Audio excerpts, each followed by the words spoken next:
So like you heard, we got a Yota down. It's got a pretty bad miss. And it used a full, a full half tank of gas to go 30 miles this morning.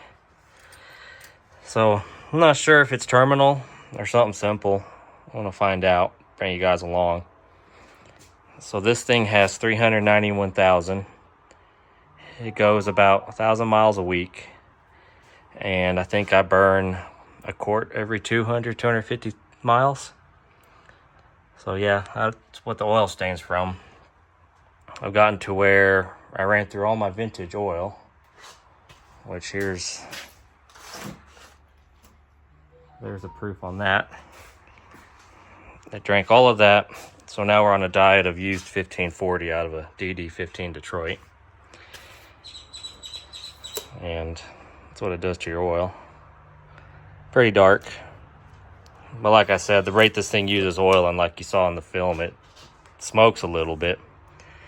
Not real worried. So this is the same car in the video where I revved it to the moon on accident. But that's okay. It was fun. I got to see what that is personally. And that was, I don't know, 5,000, 6,000 miles ago. It's been a while. The only thing that took out was the AC compressor. Started grinding shortly after. But it was a cheap Amazon compressor I threw on here because I didn't know how good the car was. Because when I bought it, it had 345,000, I think. And the compressor had a hole in it, the old one. I'll try to put a pic in there. But yeah, we'll kind of go through. Hopefully this goes better than the Mustang did. That one I just, $600 car. The amount that I hacked it, I'd spend weeks on that fixing it. Where this is either going to be something real simple, or how I treat it finally caught up to me. And like you saw that one short video, and there's several more. I'll try to put in a couple clips of how hard this thing gets driven, because we're not easy on it, but it's like I call it the baby Hilux. You can't kill it. Doesn't matter what I do to it, power shift it, J turns 100 miles an hour plus for 50, 60, 70 miles out in the middle of nowhere. It just doesn't seem to care. It just takes it and takes it.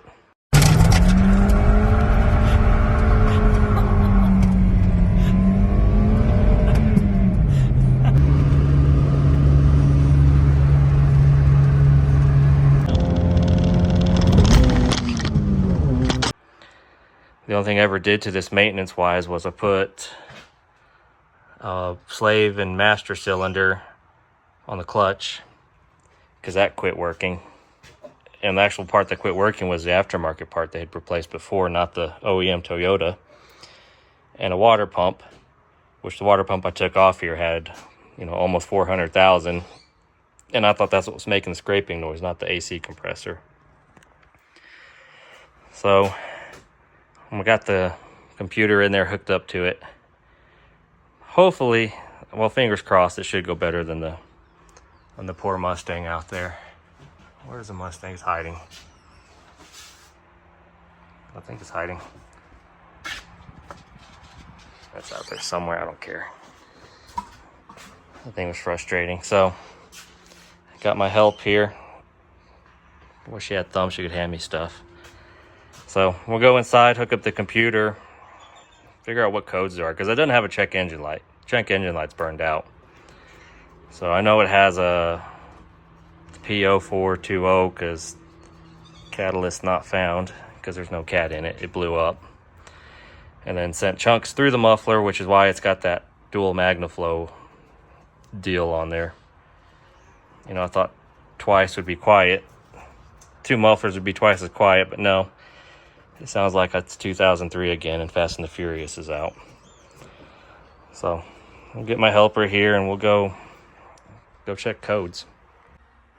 So out of my whole arsenal of stuff, this cheap little deal I got from my last job is about the only thing that works. And yeah, you guys are probably thinking, well, if you're going to work on this, you need to get better scan tool or something modern. Well, yes and no. This laptop's got pretty well every program known to man for the heavy duty, reefers, semis, stuff like that. It doesn't have it for automotive or light automotive, which is something I don't really do much of. Guys, knock it off. It's like a couple kids back here. But it's a work car. Gets greasy, gets hair in it. I don't care. But yeah, I agree. I need to get like an Autel or some modern scan tool, because I've been doing this stuff more often. But originally, all I worked on was heavy duty stuff, none of this. So here's what we got. Not real helpful. P300 ran a misfire. The 420 catalyst not found. Evap, I have it unplugged because the hose is busted. Again. P13. 40 lines, fun yota. Oh, there it is. VVT system malfunction. Be willing to bet that's got something to do with the oil. Again, not concerned. OCV, I've never seen that. Cylinder 1. So on these, we'll just clear them out, not that it matters. Reset in progress.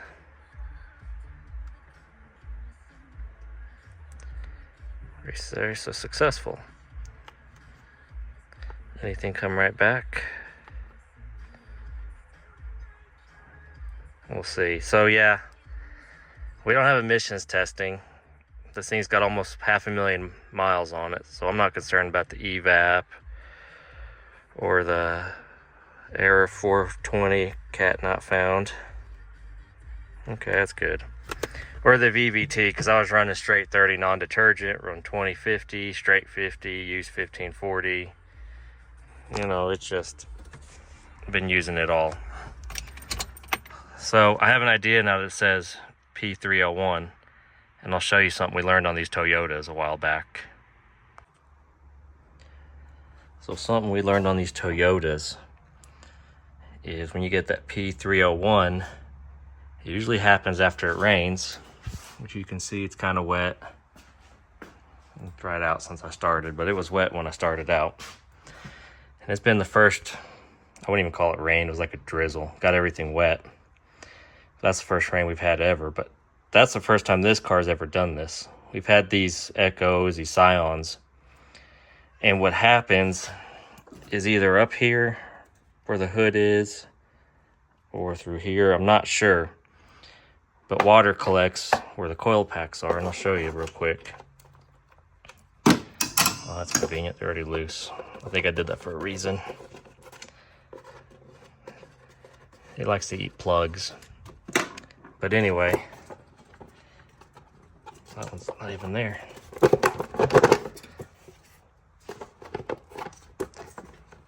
But anyway, these Toyotas, for whatever reason, that well in cylinder 1 will fill up with water and cause it to short out. And I think that's what happened here. For all you oil geeks, that's what it looks like. Which I'm really surprised how clean it is, considering that, I don't know, I ran 2,500 miles of non-detergent oil from the 40s or 50s.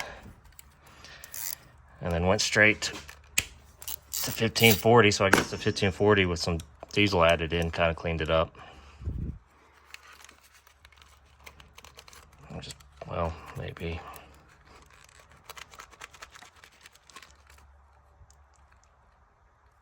Hang on, stand by. Oh, nope, it's got water in it. It's all wet. So for you guys that have these 1.5s, and I don't know if you've seen the other videos, that little blue Scion, that's how we got it. So it came from a place where it rained down south, and it was missing. Someone that thought they knew cars was working on it, and they ended up screwing it all up. So it had, that was missing, so it was just like this. And that's got a different hood where it's real susceptible to the water coming in. Well, it's sitting like that, and if you can see, there's quite a bit of gaps there, even with this thing all the way down with that grommet missing. So what would happen is the water would come down through here, puddle up here, and it would just run down there. And when we got it, it had a dead miss. It was another impound car. Had a dead miss, and you could see the arc trail all the way up the coil. It fried the coil. The spark plug, it busted all the ceramic off it, I guess from the heat transfer and stuff. And we think that's probably why they parked it. And then funny story with that one was, you know, same engine. I guess in the yard, probably the night before, because there was no dust or anything, you know, fresh fingerprints. Someone decided, I guess we're gonna try to get the starter from the top because the tires were flat and you couldn't get underneath it. So they had the throttle body and all this stuff thrown back in there, which we didn't expect that when we bought it. We're like, well, crap, it's junk. But anyway, after I got home, I drilled out the ignition, put a battery in it, and I was like, well, we'll see if it turns over. And it started up without any of that even hooked up. Ran real funny, like real high idle like you'd expect, but yeah, these things will run with no throttle body or any of this hooked up. But yeah, that's how we got that one. Someone didn't know. I guess they didn't know. They thought they knew how to work on cars and they didn't. That thing was a basket case, but we were able to salvage it, and he's been driving it every day until he got the Mirage going. So I'll clean this up. I'll show you how I fix this little issue. And I'll pull a plug and, you know, we'll do a compression test because we're already here. And I want to see what this thing has for $391,000. So I'm gonna go ahead and pull a plug out. I'm curious to see what this thing looks like. And these plugs might have 10 or 15 on them, 1,000. I don't use the iridium or whatever that fancy stuff is because the rate this thing uses plugs, I'd go broke. Oh wow, that's not great. Let me give you a better look. Not terrible. So it's got some, well, I guess for 15,000, that's not great. Come on, focus, there you go. You can see the oil buildup on it. You can see it's got some wear. And like I said, these are just copper NGKs. All right, well, I'll throw the compression tester down in there. I'm curious what it'll do. And for you non-believers, this is how much oil it's got left in it after 200-mile trip. It's almost on the bottom, and when I started out, it was way up here. So yeah, it drinks the oil. Doesn't smoke too much unless you really get on it. Then it'll be like a diesel. You shift gears and it'll have a little cloud. But it stays on the highway and the wind's always 50 miles an hour, so it blows the smoke away. It's not like it's a hazard. Let's see if my little compression tester fits in there, and we'll see what it has for compression. Well guys, for some reason my good compression tester is broken and the other one's missing, so we'll just skip that part. And then to add insult to injury, they had to order the spark plugs for this, so I'm just gonna throw it all back together. And I think it'll be all right. My goal is to try to make it another 8,000 miles, and then we're gonna make it an autocross car. I'll take it off the road. It's got the factory fender flares, so I can shove a little bit wider tire under it and not have them sticking out. And I don't know, it'd just be something fun to try. It's always looked cool. We'll try it. Could have swore someone was coming out the door, but I guess not. Probably the other cat. So yeah, you can see it's pretty nasty. That's probably where some of the water came in. We're gonna go put this I'll clean this up too, I guess.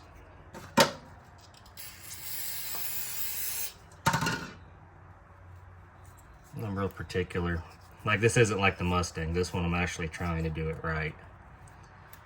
That Mustang, I just never had my heart in it, and I think this video will come out before the Mustang. Or the Mustang come out before this video. Clean these up.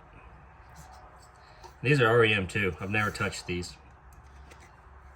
Pretty well everything on this car has been OEM, which is quite a testament to Toyota. It's not very many vehicles you see that are, you know, light duty cars that go that far on original parts.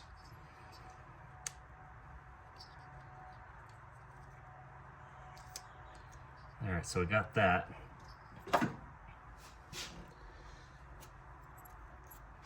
So, I say so a lot, I don't care. Where is it? I have some stuff that's perfect for this job, and I use it on every one of these Toyotas. Here it is.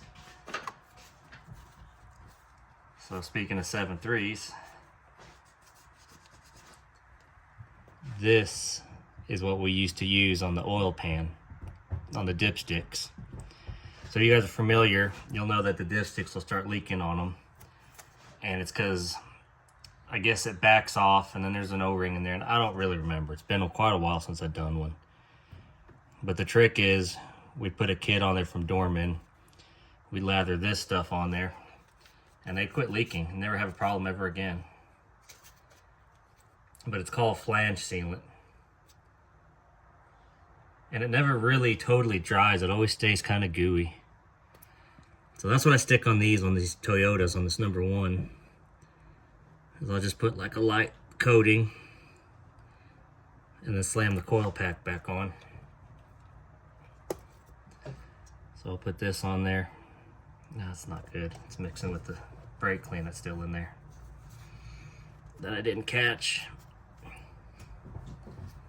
Thought I got it all, but I didn't. I don't know what the cat's doing. They're wild as can be. There we go. So yeah, I just put that around. Not a super thin coat, but not super thick. This stuff doesn't dry. When you go to take it apart like this, it'll be that gooey next time.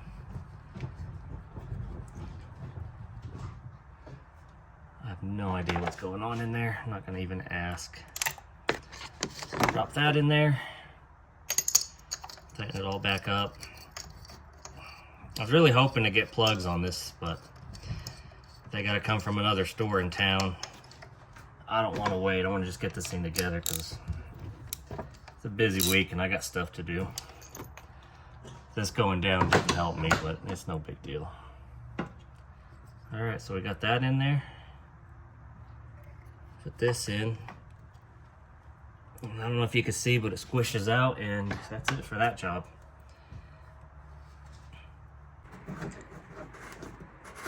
So I forgot to add oil to it. To do that real quick. So some of you guys that don't believe me about the used oil, no, I'm not kidding. See if I make a mess here. We really are using oil that it's used. It's fresh out of the last DD15 I worked on. It's hard to do this with one hand. Yeah, you can see, black as can be. Like I think I said earlier, he was trying to nurse a turbo along that was self-destructing. So they kept adding gallon after gallon of oil in it, and it was trying to do a lot of regens because it was just flooding the DPF, the one box, with oil. So yeah, this oil might be real sooty, but I guess chemically it's still good. Doesn't have a lot of diesel or anything in it.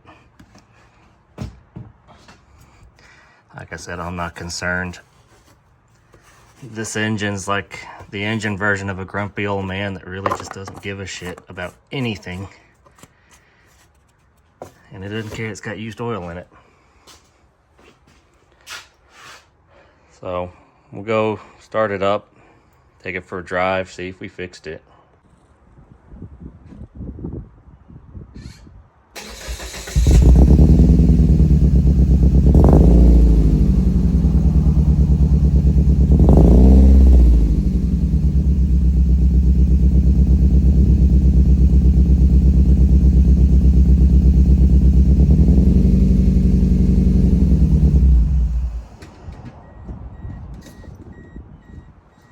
like I said earlier, you know, we've had problems with these in the past with the Toyotas. Got a whole box of OEM takeouts bought off eBay. I think they were like 40 bucks. It was 40 bucks well spent, because people will say, oh, they've never seen it, but we put a ton of miles on these Toyotas, and usually that'll get water in it or something random will happen. It'll knock a coil out. Just something that happens. Not real concerned about it. Runs a lot smoother now. Can't blame the used oil for my coil failure, so don't even try. So now, might give you an exhaust shot where it's running right so you can hear the sound difference, and then we'll go for a drive.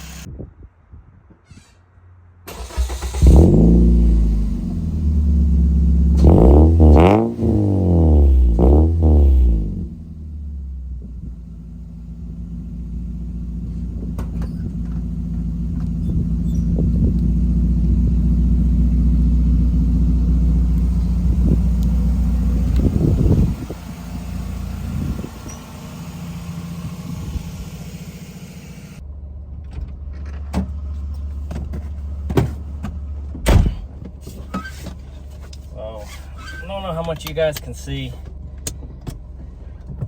I got a pretty crude setup right now. But you'll get to see the car, I guess, operate now that it's fixed. It's a whole lot better.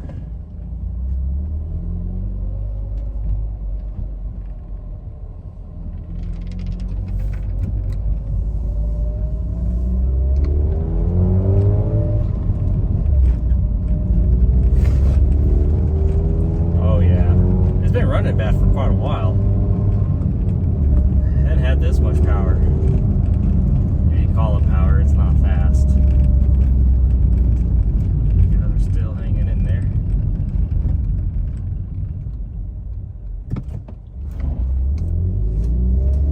Yeah, before it would hesitate and break up at low RPM. And you'd have a lot of gurgling out of what's pretty well a straight pipe.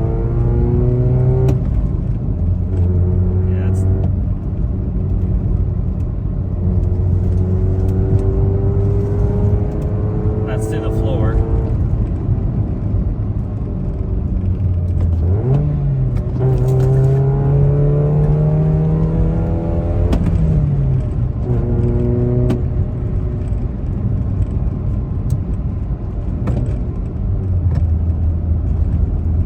So yeah, I'd say it's running a whole lot better. I don't know what you guys can see. I'm sure it's kind of shaky. It's a pretty homebrew setup I have.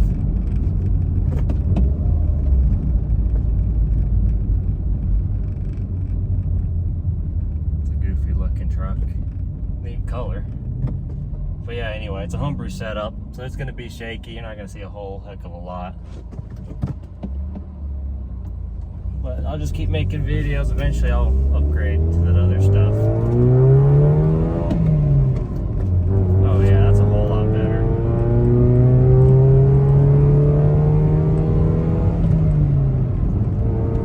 It's actually got some pull to it with the AC on.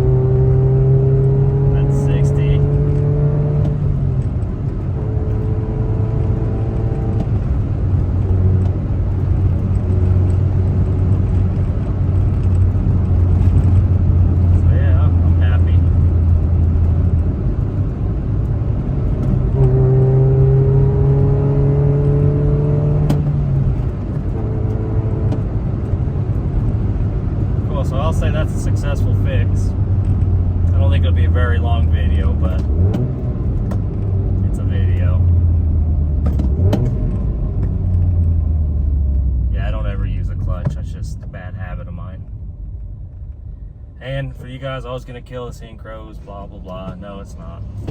It had killed them 4 or 5 cars ago because I never, ever use a clutch if it's my vehicle. Just a habit from driving semis. Speaking of semis, this guy's like so slowing me down.